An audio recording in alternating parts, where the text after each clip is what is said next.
मित्रों, मैं मनोज सिंह तोमर पुनः आपके सामने हूं बेटा। ज्योग्राफी सामान्य अध्ययन जनरल स्टडी की क्लास में। तो जल्द से जुड़े बेटा सारे मित्र। क्लास शुरू की जाए।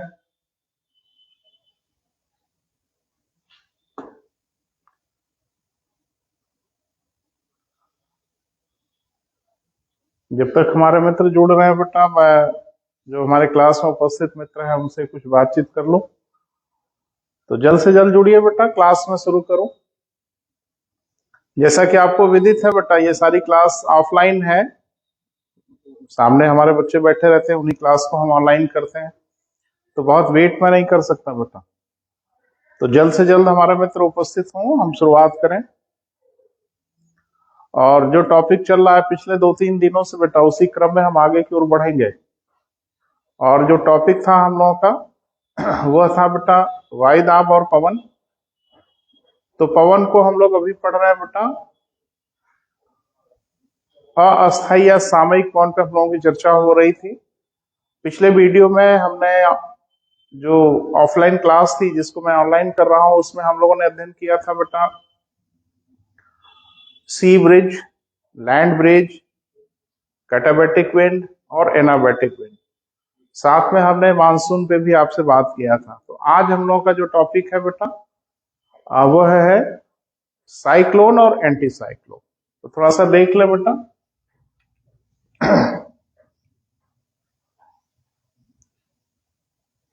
साइक्लोन ऑब्लिक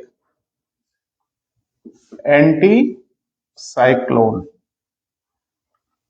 जिसको हम लोग हिंदी में क्या कहते हैं बेटा? चक्रवात ऑब्लिक प्रति चक्रवात। तो जल्द से जल्द जुड़िए बेटा, मैं शुरू करूं। तो चक्रवात या प्रति चक्रवात जो है बेटा, उसको हम लोग क्या कहते हैं? अस्थायी या सामयिक पवन कहते हैं। उस श्रेणी में इसको हम लोग रखते हैं। तो बेसिक से बेटा समझते हैं, यानी वो बच्चा जो कभी नहीं पढ़ा है चक्रवात प्रति चक्रवात, वो भी कैसे समझ पाए, आज मैं उस दिशा में बात करूंगा। लेकिन इसके पहले बेटा कि जब मैं चक्रवात प्रति चक्रवात को शुरू करूं, थोड़ा सा ध्यान दीजिए कि जो पृथ्वी है ना बेटा, अर्थ है, इसकी जरूरत अभी पड़ेगी बेटा। तो थोड़ा सा जान लें। जैसे ये पृथ्वी है, थोड़ा सा इधर सामने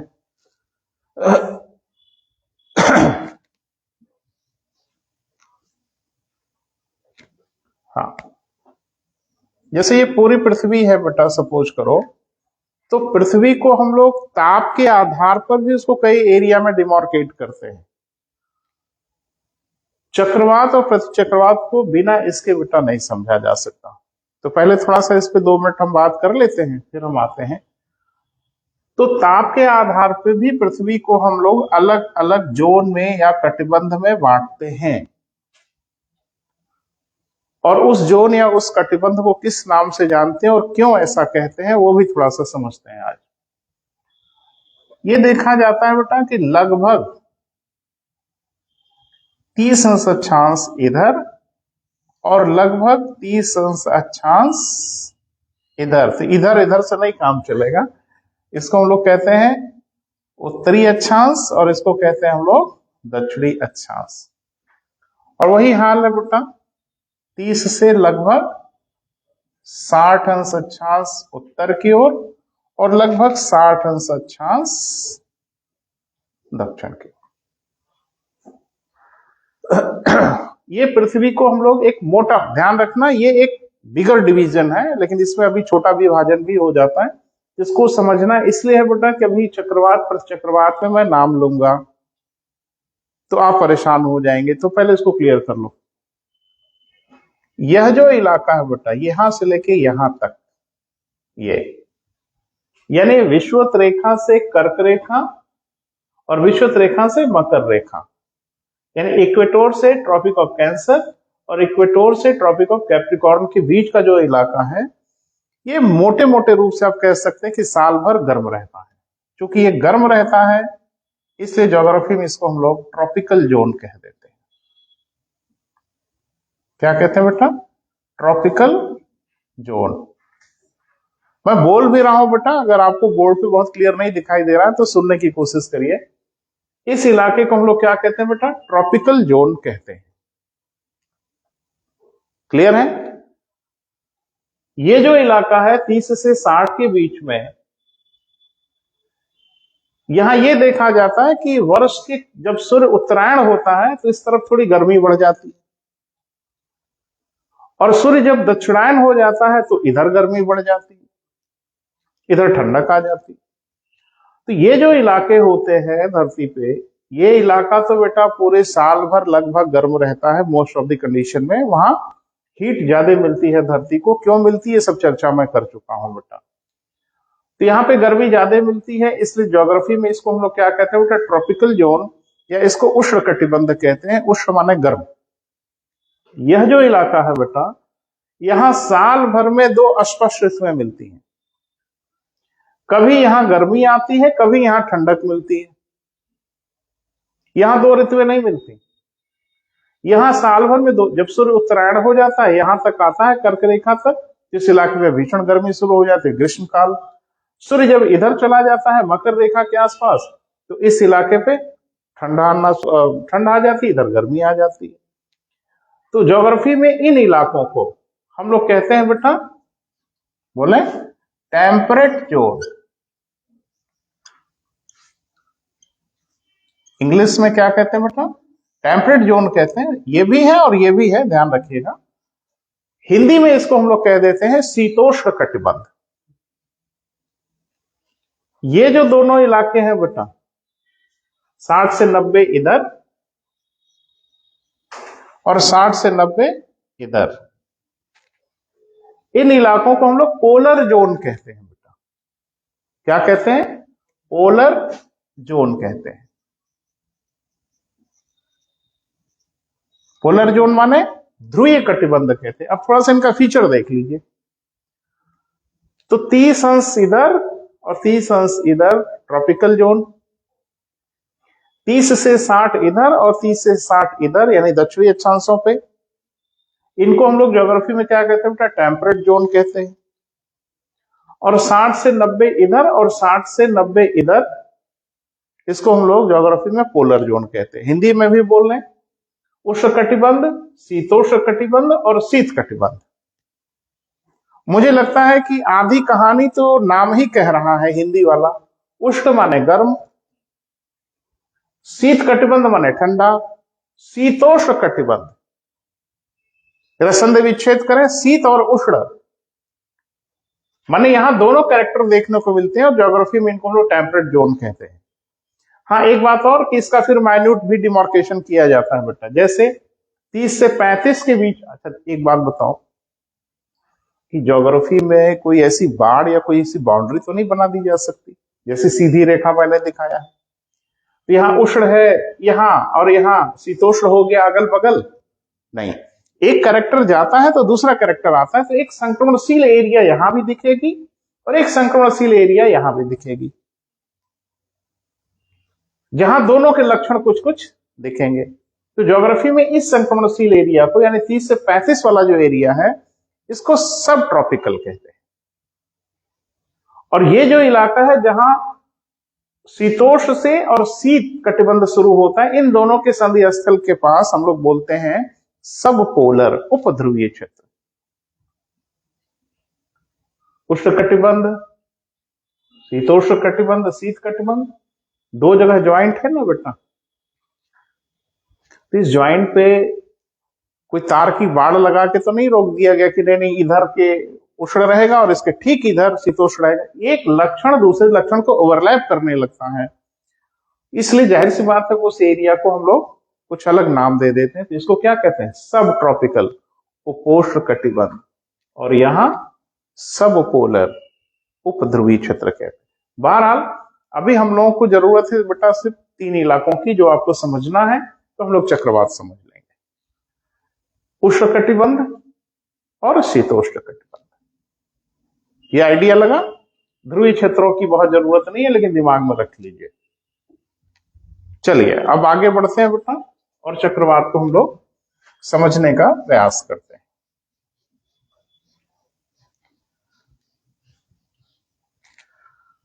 बड़ा टॉपिक है बेटा, तो मुझे थोड़ा वक्त दीजिएगा, हम आपसे बात करेंगे और कोई हड़बड़ी नहीं है बेटा, आराम से हम लोगों को समझना है, न कि एक औपचारिकता पूरी करनी है। तो पहले हम लोग बात कर लेते हैं बेटा चक्रवात और प्रतिचक्रवात के बेसिक फीचर पे। एक बात हमेशा ध्यान रखना कि जब भी हमें पढ़ना है बेटा, अध्ययन करना है, तो ऑलवेज हायर कंपटीशन के लिए अगर आप लगे हैं या किसी भी कंपटीशन के लगे हैं, आजकल हर प्रतियोगी परीक्षा में बेटा अब तो डिमार्केट करना मुश्किल हो गया कि किसमें क्या पूछा जा रहा है, हर जगह कुछ भी पूछ लिया जा रहा है, तो कभी भी लाइटली नहीं लेना है। तो पढ़ते समय हमेशा दो डायमेंशन अपनाइए, एक माइक्रो स्टडी और एक मैक्रो स्टडी, यानी किसी विषय को थोड़ा मोटे मोटे स्तर पे देखें और किसी विषय को सूक्ष्म स्तर पे भी देखना होगा। लेकिन हमारे जो मित्र होते हैं हायर कंपटीशन वाले, वो पढ़ने में एकदम माइक्रो पे उतर जाते हैं तुरंत, तो तुरंत माइक्रो लेवल पे नहीं जाना होता, पहले बेसिक फीचर्स को देखते हैं, मोटी मोटी चीजों को देखते हैं, मैक्रो लेवल पे देखते हैं, फिर हम लोग माइक्रो लेवल पे उतरते हैं। तो अभी थोड़ा माइक्रो लेवल पे बेटा इसको देखने की कोशिश करते हैं, सॉरी मैक्रो लेवल पे, बड़ा बड़ा चक्रवात और प्रति चक्रवात। तो अभी तो प्रति को छोड़ दो, खाली चक्रवात पे बात कर लेते हैं। हिंदी में अगर इसका संधि विच्छेद करें तो इसका मतलब सिर्फ यह है कि जब हवाएं गोल गोल घूमने लगे, वृत्ताकार घूमने लगे, इसी को हम लोग बोलते हैं चक्रवात। चक्र माने क्या होता है बेटा, गोल गोल, और वात माने हवा, वायु। तो जब हवाएं गोल गोल घूमने लगे तो इसको हम लोग क्या बोलते हैं बेटा, चक्रवात।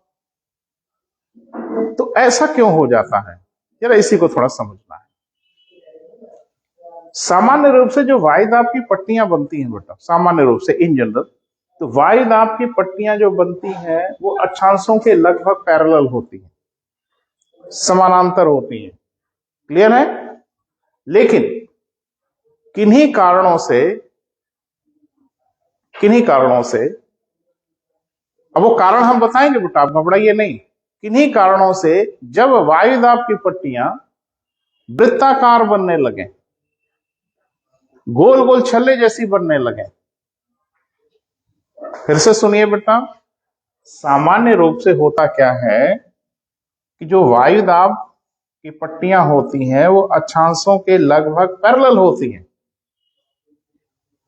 जिससे पवन चला करते हैं।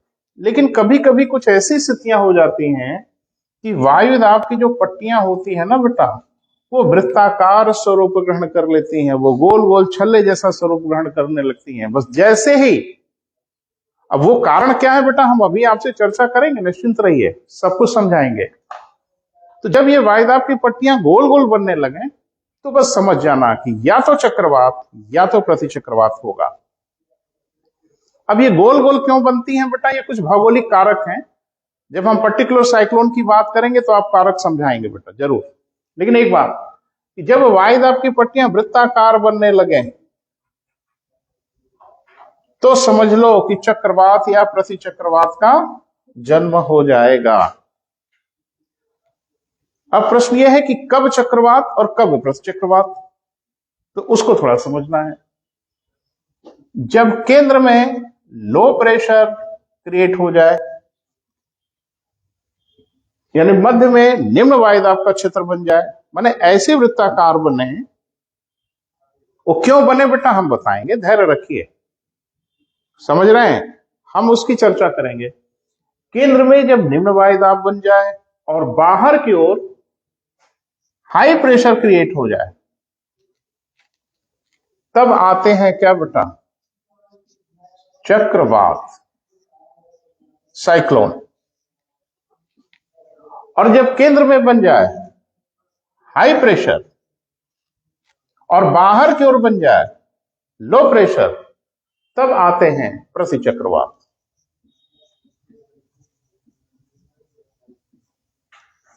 Anti cyclone. मैंने कहा ना बेटा कि सूक्ष्मता की ओर चलेंगे, पहले मैक्रो तो देख लो, पहले बड़ी बड़ी चीजों पे तो बात कर लें। ध्यान रखिए, जब केंद्र में निम्न वायुदाब का क्षेत्र वायुदवीय बन जाए और बाहर के क्षेत्रों में उच्च वायुदाब का क्षेत्र बने,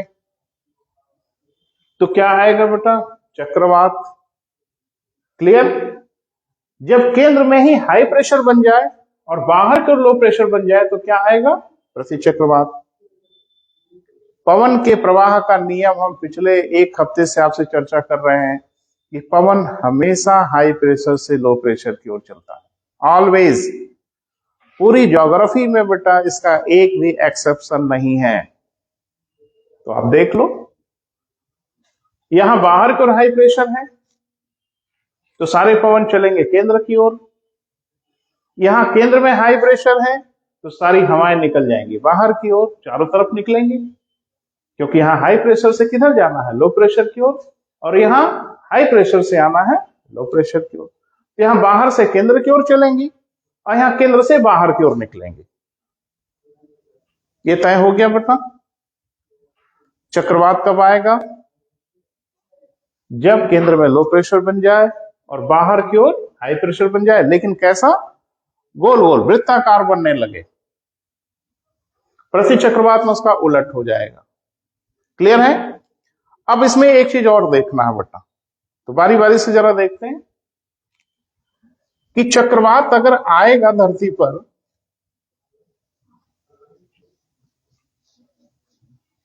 एक ने कहा चंद्रमा पे आ जाए तो आए।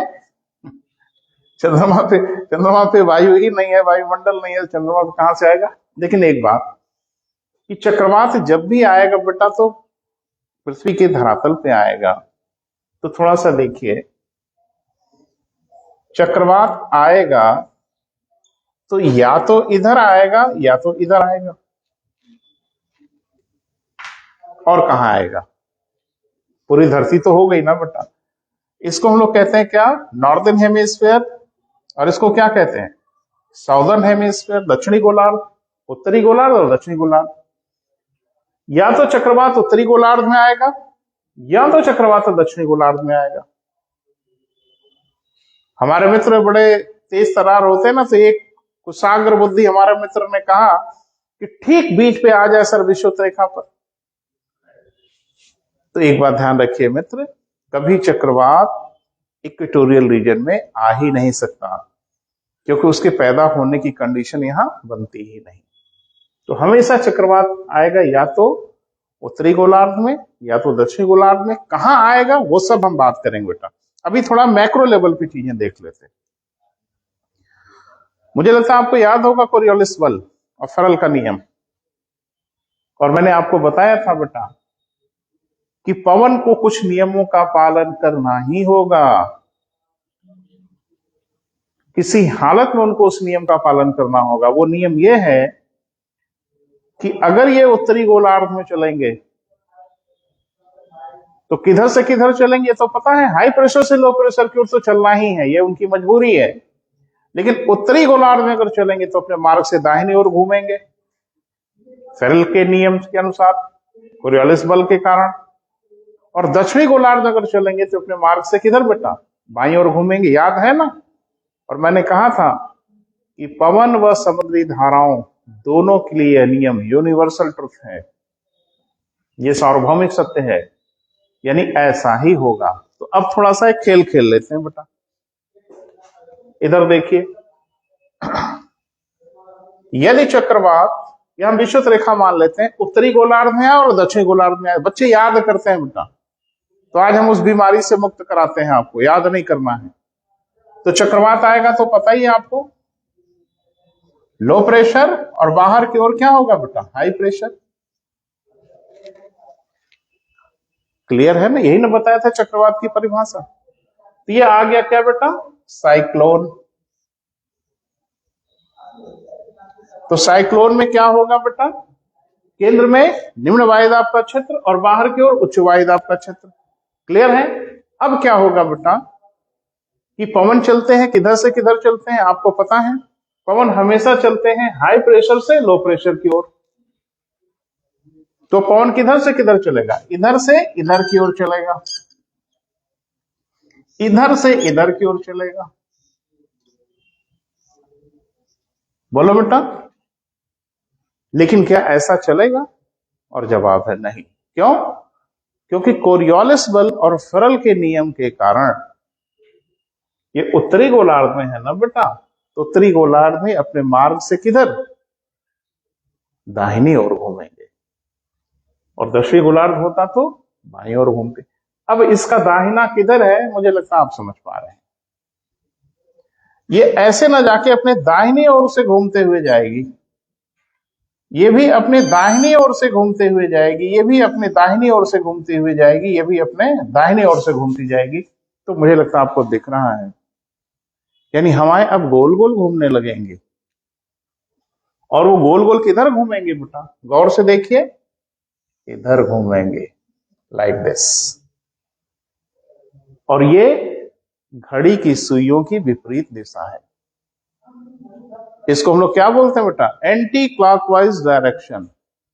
तो समझ में आ गया कि यदि चक्रवात उत्तरी गोलार्ध में आएगा तो हवाएं तो गोल गोल घूमेंगे बेटा, केंद्र की ओर आएंगे, गोल गोल घूमना शुरू करेंगी, लेकिन उनके घूमने का जो क्रम होगा वो क्या होगा, एंटी क्लॉकवाइज, जिसको हम लोग कहते हैं वामावर्त, घड़ी की सुइयों के विपरीत दिशा में घूमेंगी। क्लियर हुआ। और अगर चक्रवात दक्षिणी गोलार्ध में आ जाए तो देख लो, this is low pressure, this is high pressure, यही है ना हाई प्रेशर। अब इधर से इधर जाएंगे तो किधर घूमना होगा, बाईं ओर से जाना होगा, क्योंकि कोरियोलिस बल और फेरल के नियम के कारण दक्षिणी गोलार्ध में उन्हें अपने मार्ग में किधर बेटा, बाईं ओर घूमना होगा। यहां से बायां तो यही है ना बेटा, अब ये इधर की ओर घूमेंगी, और मुझे लगता है आपको समझ आ रहा है, वो दिशा ये होगी, और इस दिशा को हम लोग कहते हैं क्लॉकवाइज डायरेक्शन। समझ में आया। यदि चक्रवात उत्तरी गोलार्ध में आएगा तो हवाएं तो गोल गोल घूमेंगी, तभी तो चक्रवात नाम रखा गया। लेकिन गोल गोल किधर घूमेंगे बेटा, उत्तरी गोलार्ध में आए तो एंटी क्लॉकवाइज डायरेक्शन, देखो ये दिशा है घूमने की। और अगर दक्षिणी गोलार्ध में आएगा तो क्लॉकवाइज डायरेक्शन। क्लियर हुआ बेटा, समझ आ रहा है। और एक बात कि इसी तरह से आप प्रति चक्रवात को भी डिफाइन कर सकते हैं, कोशिश करिएगा।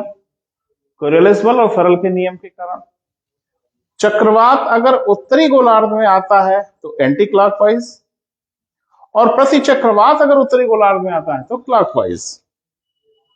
चक्रवात अगर दक्षिणी गोलार्ध में आता है तो क्लॉकवाइज, और प्रति चक्रवात अगर दक्षिणी गोलार्ध में आता है तो एंटी क्लॉकवाइज।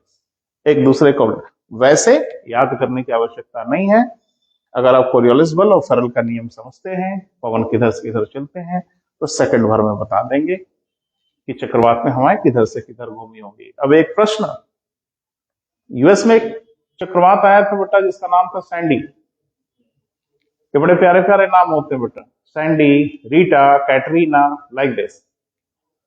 एक कंपटीशन में यही पूछा कि सैंडी चक्रवात में हवाएं किधर से किधर घूमी। एक बच्चा बड़ा हैरत में पड़ गया, कहा कि हम तो याद ही नहीं किए, याद करने की जरूरत थी, बस सिर्फ ये बताना था कि चक्रवात किस गोलार्ध में आया था। तो मुझे लगता है ये आपको ढंग से पता है कि उत्तरी अमेरिका में ही यूएसए है ना बेटा, तो उत्तरी गोलार्ध में है। उत्तरी गोलार्ध में कोई चक्रवात आएगा, उसका नाम XYZ कुछ भी हो, हवाएं हर हाल में घड़ी की सुइयों के विपरीत दिशा में ही घूमेंगी। और कोई चक्रवात किसी भी देश में कोई भी नाम हो, अगर वो साउदर्न हेमिस्फीयर में आया तो हवाएं घड़ी की सुइयों की देखो दिशा में घूम रही है, क्लॉकवाइज डायरेक्शन में घूम रही है। तो कोरियोलिस बल और फेरल का नियम अगर पता है ना बेटा, तो वही हम क्रिएट करके बता देंगे कि हमारे किधर से किधर घूमेंगे। ये क्लियर हुआ बेटा। ऐसे ही प्रति चक्रवात का डायग्राम आप क्रिएट कर सकते हैं। अगर कोई दिक्कत होगी, तकलीफ होगी, आप नहीं क्रिएट कर पाइएगा तो लाइव तो देख ही रहे हैं आप, अभी थोड़ी देर के बाद यूट्यूब पे अपलोड कर दूंगा, मुझे मैसेज करिएगा, मैं आपको समझा दूंगा। क्लियर है बेटा। लेकिन याद कर लीजिए कि चक्रवात अगर उत्तरी गोलार्ध में आएगा तो हमारे एंटी क्लॉकवाइज डायरेक्शन घूमेंगे। प्रति चक्रवात अगर उत्तरी गोलार्ध में आएगा तो हमारे क्लॉकवाइज डायरेक्शन में घूमेंगे, इसका उल्टा। चक्रवात अगर दक्षिणी गोलार्ध में आया तो हमारे क्लॉकवाइज डायरेक्शन में घूमेंगे, और प्रति चक्रवात अगर दक्षिणी गोलार्ध में आए तो हमारे एंटी क्लॉकवाइज, माने इसका उल्टा। मुझे लगता है क्लियर हुआ। यहां तक ठीक हो गया बेटा। अब थोड़ा सा आगे बढ़ते हैं।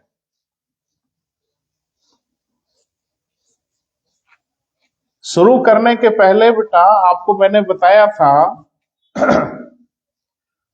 कि ताप के आधार पर पृथ्वी के एरिया को हम लोग डिमार्केट करते हैं, बांटते हैं। अभी डायग्राम से दिखाया था थोड़ी देर पहले। एक को हम लोग कहते हैं उष्ण कटिबंध, एक को कहते हैं शीतोष्ण कटिबंध। काहे कहते हैं वो भी बताया। धरती के कुछ एरिया यानी 30 डिग्री लैटिट्यूड नॉर्थ और 30 डिग्री लैटिट्यूड साउथ के बीच का जो एरिया होता है, ज्योग्राफी में उसे ट्रॉपिकल जोन कहते हैं, उष्णकटिबंध कहते हैं। क्यों? यहां वर्ष भर गर्मी रहती है। 30 अक्षांश से 60 अक्षांश उत्तर की ओर और 30 अक्षांश से 60 अक्षांश दक्षिण की ओर के मध्य के भाग को हम लोग कहते हैं शीतोष्ण कटिबंध, टेम्परेट जोन। क्यों कहते हैं? क्योंकि इस एरिया में साल भर में 2 स्पष्ट ऋतुएं मिलती हैं। एक ग्रीष्मकाल जरूर दिखेगा और एक शीतकाल जरूर दिखेगा। जैसे हम लोग बेटा भारत में हैं, और मान लीजिए कि भारत के हम लोग उत्तर प्रदेश में हैं, तो उत्तर प्रदेश में आपको 2 स्पष्ट ऋतुएं मिलती हैं ना। क्यों मिलती हैं? क्योंकि हम शीतोष्ण कटिबंध में हैं। और ऐसी ऋतु धरती पे सबको नसीब थोड़ी होता है बेटा। ये हम लोगों को मिला है कि साल भर में 2 ऋतुएं हम देखते हैं, हम दोनों आनंद लेते हैं। वर्ष के कुछ महीने अफ्रीका जैसा माहौल और वर्ष के कुछ महीने यूरोप जैसा माहौल। तो अभी हम लोग यूरोप जैसे माहौल में चल रहे हैं। तो ऊपर वाले को लाख लाख शुक्र कि धरती पे यह स्थान दिया जहां हम साल भर में दोनों आनंद ले लेते हैं। ये आनंद लेने वाले सब लोग थोड़े ही होते हैं। तो ऐसा इसलिए है बेटा कि हम लोग टेम्परेट जोन में हैं, और धरती पे जो जो टेम्परेट जोन में होंगे सबको 2 ऋतुएं मिलेंगे। ये ध्यान है बेटा। अब चलिए, निर्माण के आधार पे यानी चक्रवात कैसे जन्म लेते हैं, या चक्रवातों का घर कह लीजिए, यानी वो कहां उनका घर है, कहां वो रहते हैं, कहां वो उत्पन्न होते हैं, इस आधार पर अगर कहें तो पूरी धरती पे चक्रवात 2 ही जगह उत्पन्न होते हैं बेटा। यानी सारे के सारे जो चक्रवात होते हैं वो सिर्फ 2 जगह ही उत्पन्न होते हैं।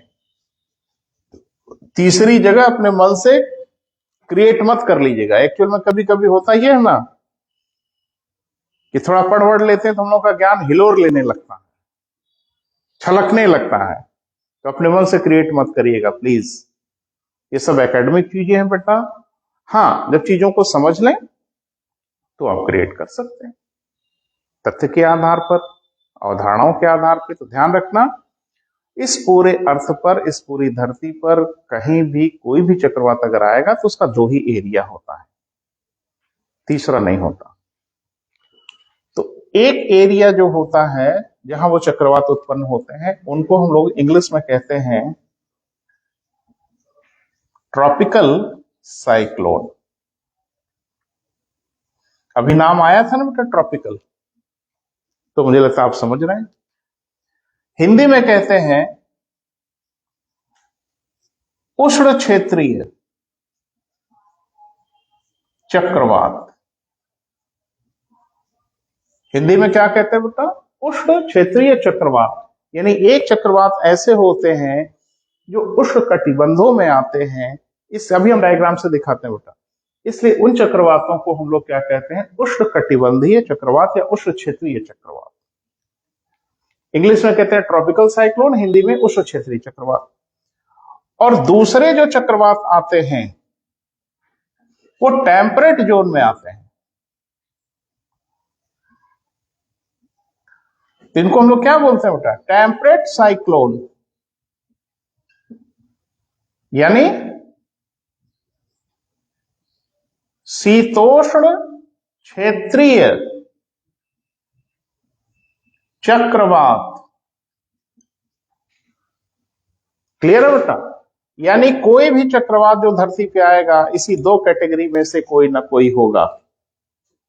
इसका मतलब है कि चक्रवात धरती पे कहां आते हैं, थोड़ा डायग्राम से देखिए। पूरी धरती पर जो चक्रवात आते हैं बेटा,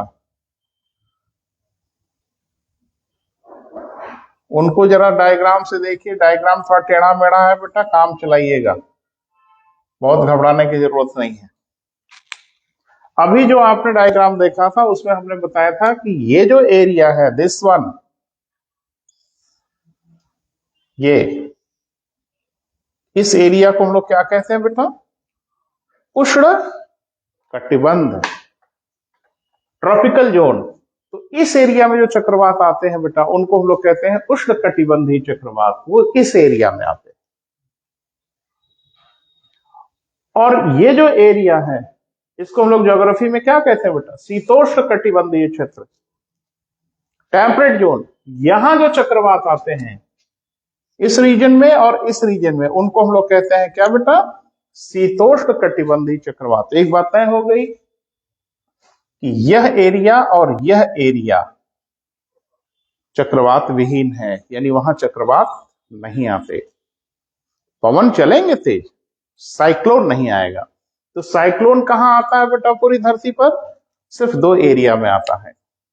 बारी बारी से अध्ययन करेंगे। एक को हम लोग क्या कहते हैं बेटा? उष्ण कटिबंधीय या उष्ण क्षेत्रीय चक्रवात, इस एरिया में। और एक चक्रवात आते हैं जिनको हम लोग कहते हैं टेम्परेट साइक्लोन, वो इस और इस एरिया में आते हैं। ध्यान रखना, इन दोनों के आने के कारण अलग अलग है। कारण मतलब, अरे चक्रवात आएगा बेटा तो कॉमन तो दोनों में ये है ही है कि केंद्र में लो प्रेशर बेल्ट और बाहर की ओर हाई प्रेशर क्रिएट होता है। लेकिन केंद्र में लो और हाई जो क्रिएट होता है, इन दोनों जगहों के कारण अलग अलग है, जिसका हम अध्ययन करेंगे। मैंने कहा था ना कि किन्हीं कारणों से जब केंद्र में निम्न वायुदाब और बाहर की ओर उच्च वायुदाब होगा तो चक्रवात आएंगे। तो वो कारण कौन से हैं बेटा? उन कारणों को अब हम समझेंगे, प्रयास करेंगे। निवेदन यह है बेटा कि अच्छा लग रहा है आपको, आपका रिस्पांस आता है, ये मेरे लिए बड़े उत्साह की बात है।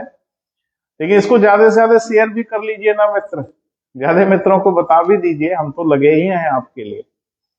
लेकिन ज्यादा से ज्यादा मित्रों को ओरली बताइए, शेयर कर लीजिए, ताकि ये सारी क्लासेस बेटा निःशुल्क देख रहा हूं। मुझे लगता है कि 20-22 वीडियो तो हो ही गए होंगे लाइव क्लास के। तो हम चलते रहेंगे बेटा, आपको पूरी ज्योग्राफी समझाएंगे। और जो मित्र बाद में जुड़े हों या बाद में शामिल हुए हों, उनको अगर ये लग रहा होगा कि मेरा छूट गया, मैं नहीं पढ़ पाया, तो आपके पास प्लान बी है बेटा। मैं तो प्रतिदिन 12 बजे इसी पेज पे लाइव हो जाता हूं, ऑफलाइन क्लास को आपके लिए भी लाइव कर देता हूं। लेकिन जिन मित्रों का छूट गया हो या छूट जाता हो, वो यूट्यूब चैनल पे चले जाएं, आर्या करियर पॉइंट, और उस चैनल पे जाके आप सारे वीडियो बिल्कुल क्रम से पाएंगे। कोई हैप्जॉर्डस वीडियो नहीं है। पहले दिन जो मैंने लाइव किया था वो पहला है, दूसरा है, सब मैंने। और एक बात ध्यान रखिएगा, चैनल अभी हाल में लॉन्च किया जब से मैं लाइव आपको क्लास देने लगा। तो मुझे लगता है जितना मैंने लाइव क्लास दिया है उतने ही वहां पे वीडियो भी होंगे। 21-22 के आसपास अभी तक हुए हैं। तो हमारे जो नए मित्र हैं वो पढ़ना चाहें, सम्मिलित होना चाहें, तो उस चैनल पे जाके पढ़ लीजिएगा। हाँ, मेरा चैनल सब्सक्राइब जरूर कर दीजिएगा, ये आपसे मेरा निवेदन है। और लाइक वाइक जो भी आपको पसंद आए वो भी कर दीजिएगा, ठीक है? बस ये आपका मेरे लिए सहयोग है। चलो बेटा, तो कंफर्म हो गया। अब हम लोग बात एक एक पे करेंगे बेटा, चर्चा अब एक एक पे करेंगे। यानी चक्रवात जो आते हैं वो कहां आते हैं बेटा? या तो ट्रॉपिकल जोन में आएंगे या तो टेम्परेट जोन में आएंगे। क्लियर है? अब ट्रॉपिकल में आएंगे तो क्यों आएंगे, क्या गुल खिलाएंगे, ये समझना है। और एक बात कि बड़े घातक होते हैं बेटा, ये बड़े भयानक होते हैं। और मुझे लगता है प्राकृतिक त्रादशियों में ये सबसे बड़ी त्रादशी के रूप में जुड़े जाते हैं। सौभाग्य से भारत में इनका बहुत बड़ा इंपैक्ट नहीं होता, लेकिन दुनिया के बहुत ढेर सारे देश इतने भाग्यशाली नहीं है बेटा, तबाही मच जाती है। हमारे पड़ोस में म्यांमार में एक साइक्लोन आया था, नाम बड़े प्यारे प्यारे होते हैं इनके बेटा, नरगिस, लाखों लोगों को मार दिया। ये ढेर सारी तबाही मचाते हैं बेटा। तो आखिरकार ये क्यों आते हैं, कैसे आते हैं, लेकिन एक बात ध्यान रखना कि सबसे विनाशक यही है सब। यानी हम मनुष्यों को या हमारे जो प्रॉपर्टीज है, जीव हैं, उनको सबसे अधिक नुकसान जो पहुंचाता है वो ये पहुंचाता है ट्रॉपिकल साइक्लोन।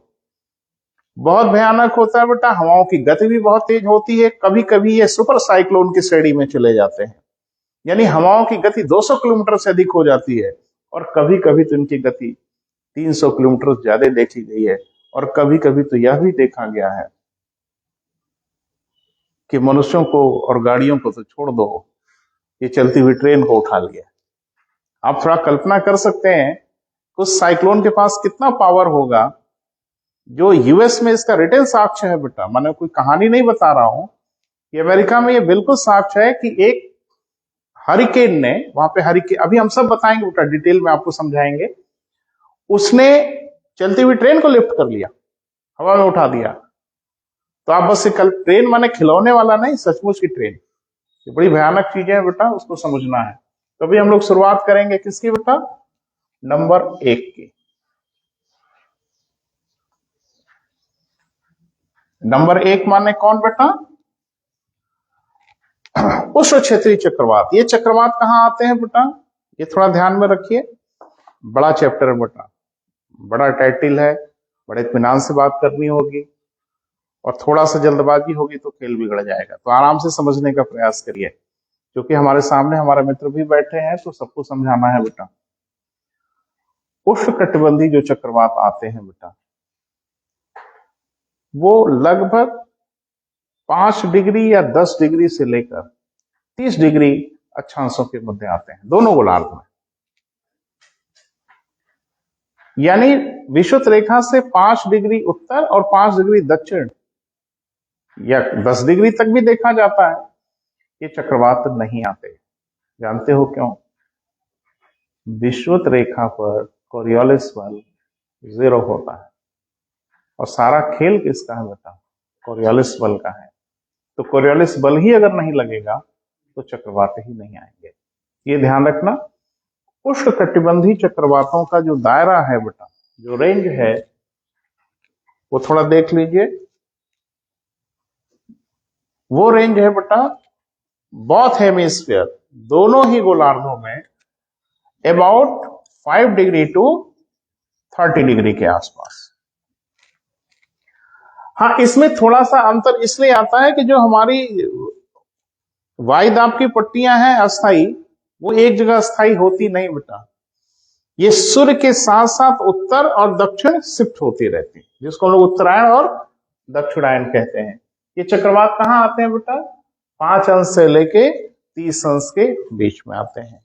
क्लियर है? आज कारण समझ लेते हैं बेटा, और अगले लेक्चर में हम लोग बात कर लेंगे कि अलग अलग एरिया में इनको किस नाम से जानते हैं। तो आज हम लोग कारण पे बात कर लेते हैं बेटा। उष्णकटिबंधीय क्षेत्रों में चक्रवातों के आने का कारण सिर्फ और सिर्फ एक है, और वह कारण है कन्वेक्शनल करंट, संवहनी धारा। फिर से सुनिए, उष्णकटिबंधीय क्षेत्रों में जो चक्रवात आते हैं, उनके आने का कारण सिर्फ और सिर्फ एक है, और वो कारण है क्या बेटा, संवहनी धाराएं, कन्वेक्शनल करंट। अब किसी दिन बात करेंगे इस सब टॉपिक पे बेटा, अभी वक्त नहीं है इस पे बात करने का। तो ये संवहनी धाराएं क्या होती हैं बेटा, वायु जब गर्म होती है तो ऊपर की ओर उठती है, गर्म हवा आयतन बढ़ाती है, घनत्व घटता है और तेजी से ऊपर की ओर बढ़ती है। तो एक तरह से वहां पे, और ऊपर की ठंडी हवाएं नीचे की ओर, लाइक दिस। तो एक तरह का करंट क्रिएट हो जाता है, धारा उत्पन्न हो जाती है, जिसको हम लोग संवहनी धारा या कन्वेक्शन करंट कहते हैं। तो जैसे ये तेजी से ऊपर की ओर उठती हैं और ऊपर की हवाएं नीचे की ओर आती हैं, तो नीचे क्रिएट हो जाता है, मैंने क्या कहा था कि जब हवाएं ऊपर की ओर भागेंगी तो नीचे उत्पन्न होता है लो प्रेशर बेल्ट। और ध्यान रखना, इसकी सबसे आदर्श दशाएं जो उत्पन्न होती हैं वह सागरों को उत्पन्न होती हैं। इसलिए आपने नोटिस किया होगा कि जब भी साइक्लोन क्रिएट होते हैं, जब भी वो जन्म लेते हैं, उष्णकटिबंधीय क्षेत्रों में, ट्रॉपिकल रीजन में, तो हमेशा वो सागरों पे पैदा होते हैं। वो जानते हो क्यों बेटा? क्योंकि सागर बड़े गंभीर होते हैं, यानी न वो तेजी से गर्म होते हैं, न वो तेजी से ठंडे होते हैं। तो सागर के किसी खास इलाके पे जब हीटिंग ठीक ठाक मिलना शुरू हो जाती है, तो वहां पे धीरे धीरे लो प्रेशर बेल्ट क्रिएट होना शुरू हो जाते हैं, यानी हवाएं गर्म होकर ऊपर की ओर बढ़ना शुरू हो जाती हैं। और इसीलिए आपने कभी कभी सुना होगा कि टेलीविजन और रेडियो से अनाउंसमेंट होता है, नाविकों को सलाह दी जाती है, मछुआरों को सलाह दी जाती है कि बंगाल की खाड़ी में न जाएं, निम्न वायुदाब का क्षेत्र बन रहा है। तो धीरे धीरे जो लो प्रेशर बेल्ट क्रिएट होता है बेटा, वो चक्रवातों को न्योता है, इन्विटेशन है। और जैसे ये लो प्रेशर बेल्ट एक हद से ज्यादा कम हुआ, वैसे ही सारी हवाएं वहां झपट पड़ती हैं तेजी से, और चक्रवातों का जन्म हो जाता है।